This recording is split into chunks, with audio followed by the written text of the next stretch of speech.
Hello there, this is Dr. Paul Stoller, and the video you're about to watch is based on Sex, Lies, and Trauma, an article I wrote for a peer-reviewed journal. Trust is both a gift and a responsibility. It is a responsibility because one needs to be accountable for maintaining and honoring that trust.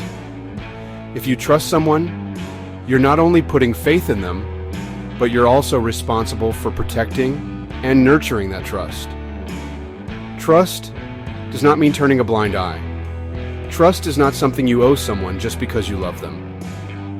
Trust is something that is earned moment by moment through choices someone makes when you are not looking. Trust is mutual.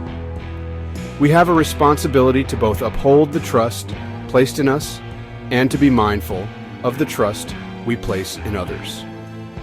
Of course, that is where things break down, being mindful of the trust one places with others.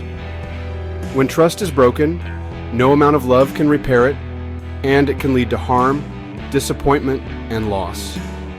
Consequences that are rarely taken into consideration and never taken into consideration by the ego. I don't think too many people are crazy about having to check in and assess whether someone they trusted last month or last year or for the last 10 years is still earning that trust, especially if you are sharing a bed with them. We like to go on autopilot in this arena, but that is a big mistake. Part of us doesn't want to find out that the trust that was once there is now gone, or all that shared experience counted for nothing. Yes, there is part of us that likes to avoid pain and conflict, but that only makes us cowards, further complicating matters. We all know that once trust is broken, it never comes back.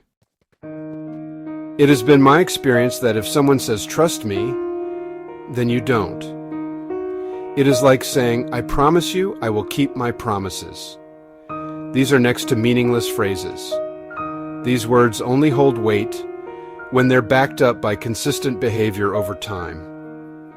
Trust is earned through reliability, honesty, and follow-through.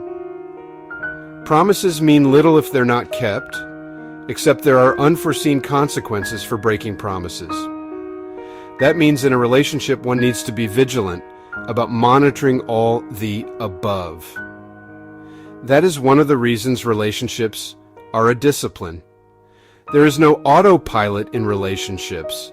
We just don't want to face the reality that someone we once trusted would violate that trust. But they often do. Still, denial is always a temporary option, although usually a costly one. Blind trust just makes one vulnerable to manipulation.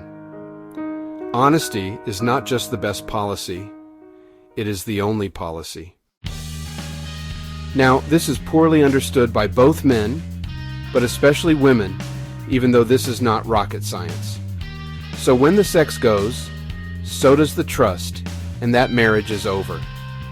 It may go on for years afterwards, but in name only, maybe for the sake of appearances or the shame of failure.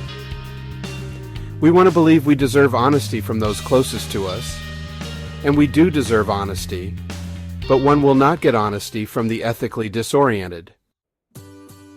Men are often culturally conditioned to provide or endure for the sake of stability, like staying in a marriage for the kids, suppressing emotions, or prioritizing financial responsibility over personal joy out of a sense of duty.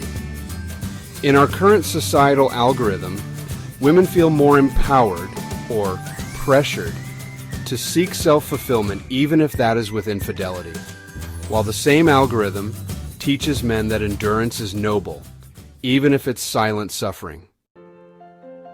It's a quiet crisis that doesn't get enough attention. And it's not just about marriage. It's about how men are taught to relate to themselves and others emotionally. And what they have been taught doesn't work in today's dystopian world.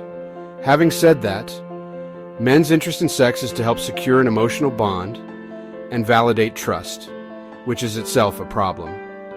They are seeking external validation to make them feel complete.